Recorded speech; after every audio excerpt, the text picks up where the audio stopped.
له بایسکله د سپوږمۍ تر جنوبي قطبه د هند د چندریان 3 ماموریت په زړه پورې کیسه د 2023 کال د اګست په 23مه داسې یوه پیښه وشوه چې ان د ناسا ډیرو کارپوهانو یې هم بشپړ اټکل نه و کړی.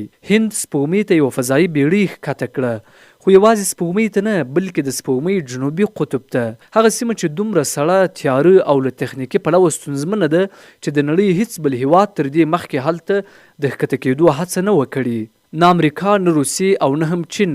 هند لومړنی هیواد شو چې دې سیمې ته ورسېد او دا هر څه یوازې د 15 میلیونو ډالرو په لګښت ترسره کړل. همدې شمېرې د پاسادینا او هوسټن انجینران حیران کړل. د ناسا د MAVN مریخ مدارګر ماموریت 671 میلیونه ډالر لګښت درلود. د کورسټي مریخ موټر 2.5 میلیارډ ډالر مصرف کړي وو او د اپولو پروګرام د نن ورځې د پیسو له ارزښت سره تر 280 میلیارډ ډالرو ډیر لګښت درلود. چندریان 3 د ځمکې او سپوږمۍ ترمنځ 384 کیلومتره واټن وواهه. د سپوږمۍ یوې تر ټولې لږې پلټل شوې سیمې کې ښکته شول او یوازې څو ورځې وروسته یې نوي علمي معلومات ځمکې ته ولېږل. دا ټول د 15 میلیونو ډالرو په لګښت. خو اصلي کیسه لګښت نه دی، لګښت یوازې هغه شمیره ده چې انسان اړ باسي سمې پوښتنې وکړي. د دې ویډیو تر پایه به تاسې په بشپړه توګه پوه شئ چې هند د سپوږمۍ پر سطح څه وموندل، څه ډول راتلونکی پلان لري او ولې د ناسا انجینران یوازې حیران نه دي بلکې خپل حسابونه او اټکلونه له سره کوي. د فضا سیالي هیڅکله د هند کیسه نه وه، دا د سترو قدرتونو ترمنځ سیالي وه چې د سړې جګړې له ویرې او بودیجو څخه راټوکېدلې وه. سلګونه میلیارډ ډالر، لسګونه زره انجینران او دومره ځواکمن راکېټونه چې انسان یې له ځمکې څخه شاوخوا 400 زره کیلومتره لرې رسولای شول. خو هند دا هر څه په یو تور او سپین تلویزیون کې کتل. کله چې په 1990 کال کې نیل ارمسټرانګ پر سپوږمۍ قدم کېښود، هند لا هم داسې هیواد و چې د سلګونو میلیونو خلکو لپاره یې بنسټیزې زیربناوې جوړولې. د هند فضايي اداره ISRO یوازې څو کاله مخکې جوړه شوې وه. د دوی لومړنی راکېټ د هیواد په سویل ختیځ ساحل کې د کبنیونکو په یو کوچني کلي کې جوړ شوی و. د راکېټ پرزې د توغولو ځای ته په بایسکل وړل کېدې. دا استعاره نه ده بلکې رښتینی بایسکل و. د توغولو مرکز یوه بدله شوې کلیسا وه او علمي وسایل په غوایي خونه کې ساتل کېدل. نه د سړې جګړې فشار موجود و، نه میلیاردي بودیجه او نه هم سیاسي ماشین. یوازې یو شمېر انجینران و چې باور یې درلود فضا یوازې د سترو قدرتونو ملکیت نه دی. په 1963 کال کې دا فکر مضحک ښکاره کېده، خو 60 کاله وروسته دا د هر هیواد له تر ټولو مهمو پریکړو څخه یوه ښکاري. هغه وخت چې نړۍ ISRO ته په جدي سترګه کتل پیل کړل. د 2014 کال نومبر و، هند مریخ ته یوه فضايي بیړۍ ولېږله. دې ماموریت ته منګلیان یا د مریخ مدارګر ماموریت ویل کېدل. ټول لګښت یې 4 میلیونه ډالر و. د ناسا MAVN ماموریت چې 2 اونۍ وروسته توغول شوی و 671 میلیونه ډالر لګښت درلود. هند نږدې په 9مه برخه لګښت سره همغه هدف ته ورسېد. خو تر ټولو مهمه خبره لګښت نه و. هند په لومړۍ هڅه د مریخ مدار ته داخل شو. تر دې مخکې په تاریخ کې هیڅ هیواد دا کار نه و کړی. نه امریکا چې د خپلو لومړنیو مریخي ماموریتونو په ترڅ کې څو ځله ناکامه شوې وه، نه شوروي اتحاد چې د 2 لسیزو لپاره یو په بل پسې فضايي بیړۍ له لاسه ورکړې وي، او نه هم اروپا.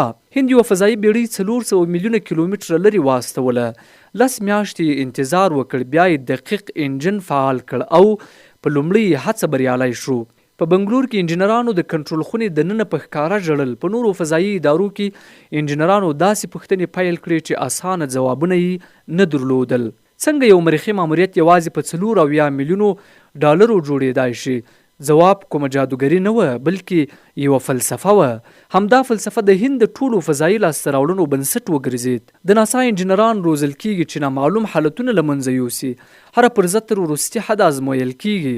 هر احتمالي خطر مخکې له مخکې ارزول کېږي او د مهمو سیسټمونو لپاره څو ځله بدیلونه جوړیږي. پایله یې خورا باوري ماشینونه دي، خو ورسره اوږده موده او ستر لګښتونه هم ملوي. برعکس د ISRO انجینران روزل کېږي چې ضایع کم کړي. هغوی تر ډیره له پخوانۍ ټکنالوژۍ بیا کار اخلي، کورني تولیدات کاروي، کوچني ټیمونه ساتي او د خطر یوه محدوده کچه مني چې نورې ادارې یې نه مني. دا بې احتیاطي نه ده بلکې یوه حساب شوې تګلاره ده. همدې فلسفې وکرام لینډر او پرګیان روور د سپوږمۍ جنوبي قطب ته ورسول.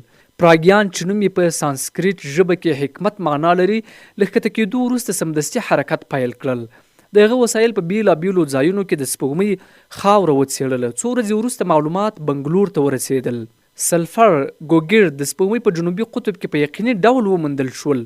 ساینسپوهان شکمن وو چې ښایي هلته موجود وي، خو تر دې مخکې هیڅ فضايي بیړۍ دا په عملي ډول نه وو ثابت کړي. د سلفر ترڅنګ المونیم، کلسیم، اوسپنه، کرومیم، ټایټانیم، مګنیز، سلکیون او اکسیجن هم وموندل شول. دا یوازې علمي تجسس نه دی، دا د راتلونکي فضايي اډو لپاره احتمالي سرچینې دي. هغه خام مواد چې د بلې نړۍ پر سطحه پراته دي او راتلونکي اډې یې د ودانۍ، محافظتي پوښونو او د سونتوکو د تولید لپاره کارولای شي، پرته له دې چې هر څه له ځمکې څخه انتقال شي. خو چندریان 3 د کیسې پای نه دی. اوس مهال 3 ستر قدرتونه د سپوږمۍ د جنوبي قطب لپاره په یوه پټه سیالۍ کې دي.